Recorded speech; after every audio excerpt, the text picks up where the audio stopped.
So cross-picking is where you take 3 strings. So I might take the 4th string, the 3rd string, and the 2nd string just to demonstrate, but you can do it on any set of strings. And usually, so the basic cross-picking pattern is starting on the lowest string, so I would start on the 4th string with a down, and then if you're doing alternating, I can show 2 different ways to do it, but the first one is alternating pick direction. So you'd go down on the 4th string, up on the 3rd, down on the 2nd, and then you go back down to the 4th. So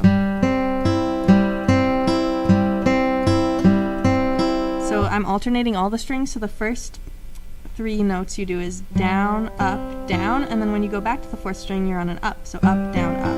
So it's down, up, down, up, down,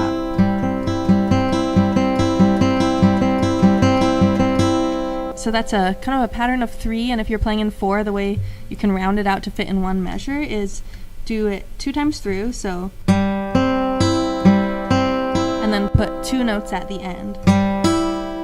So I would go 4th string, 2nd string at the end to round it out. So and then it would talk us through the down and up as part of it. Yeah, so it would be down, up, down, up, down, up, down, up.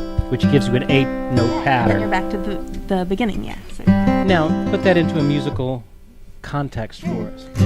So if I was going to put that into a song, let's see.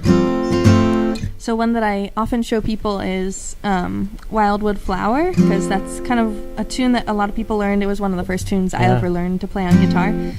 So the ways you might play it without cross-picking would be... So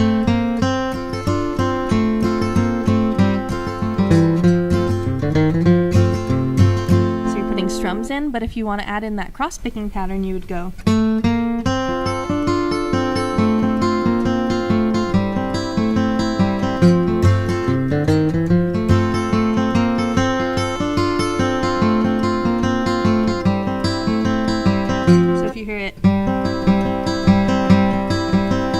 It displaces the melody and makes it more, you're anticipating the melody instead of...